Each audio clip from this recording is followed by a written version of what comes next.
Hi, this is Stan. Welcome back. Well, I've been busy working on the prototype. Got it a little farther along. I think last time we had just finished up assembling the trucks.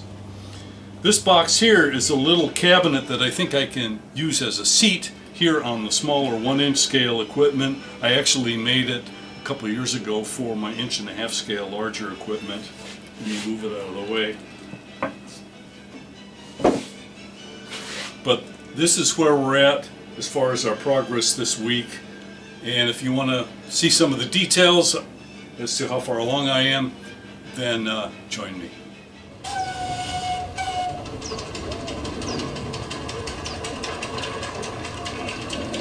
So this is how far along I am this week.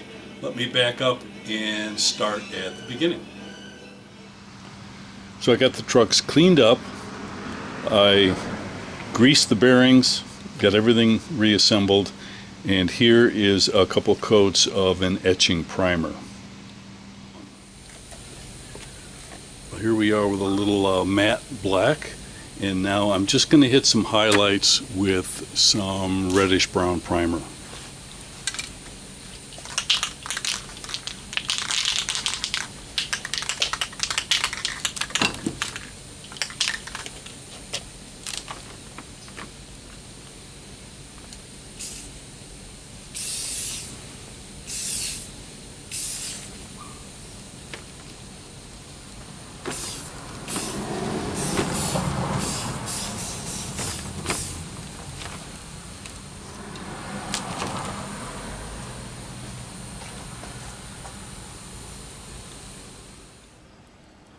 Well, it's pretty early in the morning. In fact, a little too early for me to be running the power tools.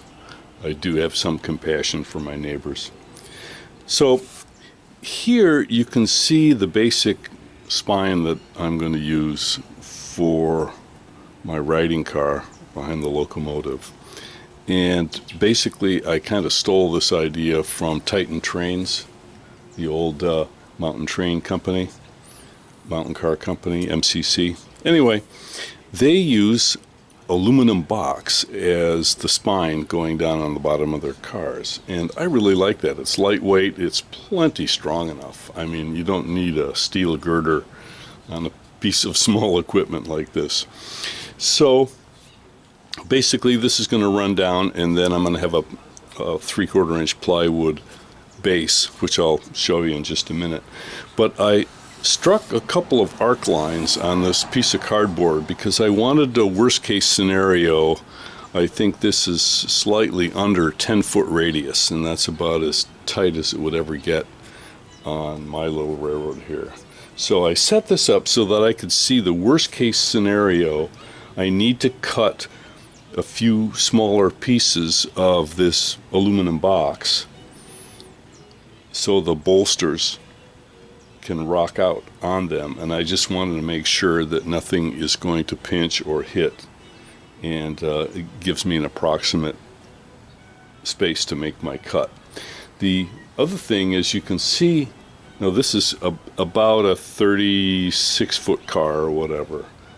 The interesting thing about working in 1-inch scale is you simply change feet to inches, and you don't have to convert any of the numbers from full size. But anyway, I'm going to use drawbars instead of the knuckle couplers that I have on my 1.5-inch equipment. And I think the beauty of having your own backyard railroad is that you can create whatever standards that you want, and no one can complain because it's your railroad and you won't be interfacing with any other equipment or whatever.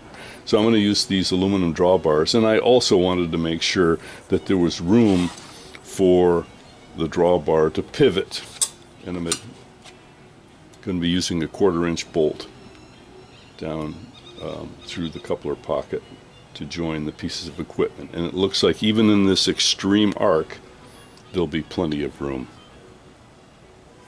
If you're keeping score, here's a couple of quick numbers that I wrote down on my little booklet here. This is the aluminum bar, 1/8 inch thick, 3/4 inch high, 1.5 inch across, which oddly enough is just the same dimension as your normal 1x2 lumber that you get at the hardware store, which is great for mocking things up.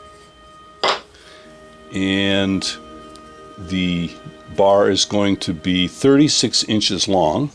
The body will not be quite that long on the car because I need a little bit of overhang to put a pin through there. Remember, I'm not going to be using knuckle couplers. I'm going to be using a drawbar where I drop a 1/4 inch pin down there. So here's how the dimensions work out. The actual truck will be located with a 5/16 hole 5.5 inches back from the end. And the pin for the drawbars is a 1/4 inch hole, and that of course is centered, but it's 1/2 inch back from the end.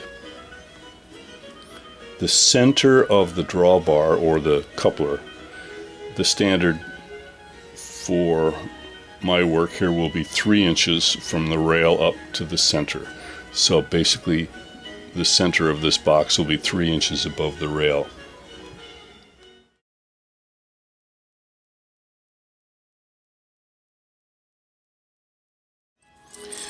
Now the steam locomotive I have, if I get that working, I will convert the hook connector to one of these pins. I ordered a couple of these from England, and I will bore this out. I think this is 6 millimeters right now. I'm going to bore it out to a 1/4 inch, just oversize it a little bit. I won't probably be using this clip. I'll be using a pin. So that will be on my steam locomotive, and if I do any other locomotives here at the house, I'll use this system here because I won't be having something like this on a locomotive. Here's how I'm cutting the aluminum. I took the blade off my chop saw and put one of these metal cutting discs.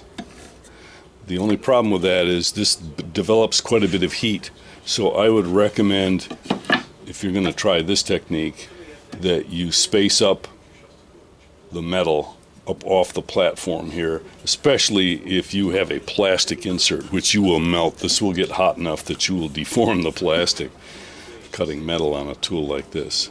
So basically I just stand off the metal. It gets it up away from the insert and also allows the blade to cut free at the bottom of the metal. I won't bore you with the cutting, and it's kind of noisy here. Again, it's too early for me to be running some power tools right now. But that's all I'm using. And then I clean the cut up with a file.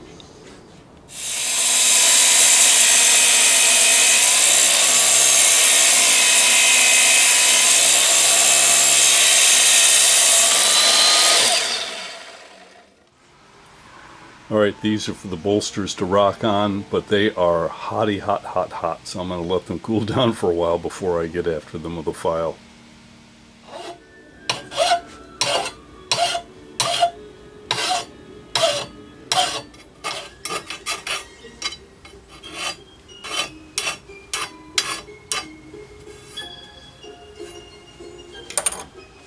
In case you're thinking that an aluminum beam like this might not be strong enough, this is a 7.5 inch gondola that I made, and it uses 1/8 inch thick aluminum box, a little bit larger than on my 1 inch scale, large enough to fit the coupler and use it as a coupler pocket. But here it is on a rack that I have in the garage, so this wheel set is pulled out. But this is plenty strong enough. So with this 1/8 inch thick box aluminum and a 3/4 inch plywood base, I've had a couple of adults pulling on this car, and it has absolutely no problem. Here you can see the plywood deck, 3/4 inch Baltic birch plywood deck, and our main beam of aluminum going down the center, and then the small little blocks that will support the bolsters, these points here, will be riding on those blocks to provide a little bit of balance action. And these are the pins that are going to center the wheel set. And so these pieces of aluminum are attached to this wooden deck. Let me flip it over and set it on the trucks. The camera's pretty close, so you're not going to be able to see the whole deck, but just half of it should be enough. So you can see I've got a screw here, one here, and two small ones for each of those little bolster blocks. So these pins for the trucks and these two screws will anchor that center beam, and these two little screws each will anchor one of the little bolster blocks. And how they're attached is they go through the wood, and there's a hole in the aluminum which is drilled through and then tapped for a number 1024 threaded bolt. And this is going to have some probably oak planking on top, so you won't see any of this. But I will try to make sure that the planks covering some of these screws will be easily removable.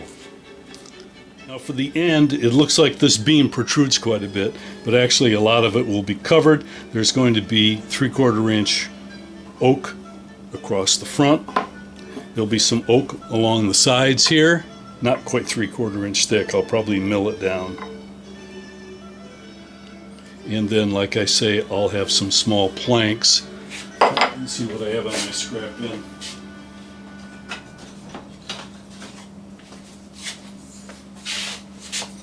You know, something like this, little planking on the top. So that's what it will look like. Now, you can see I did do some painting on the aluminum just to dress things up, but between you and me, aluminum is kind of a very soft, and I want to say kind of oily, kind of metal, if I can say that. Basically, it just doesn't like paint very well. So this is probably all going to come off at some point. I put some etching primer on it, but my experience is that you can only expect aluminum to tolerate paint for just a while, and then it just gets tired of it and sheds it. So, but it won't rust anyway. And these pins here, 1/4 inch pins, that's where the drawbar will fit in there, and I will pin it down through there. So right now, this is just a little under 10 inches wide. It'll be a little fatter than that, probably just leaking over 10, maybe 10.5 inches or so once I get the side pieces on it. And end to end, the deck will be somewhere around 34, and the beam is actually 36 inches. So those are some dimensions. Well, before I go, I should give you some idea as to the scale of this thing. So let me hop on and you can take a look.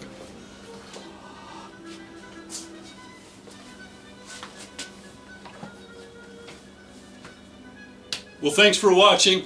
I'll see you next time.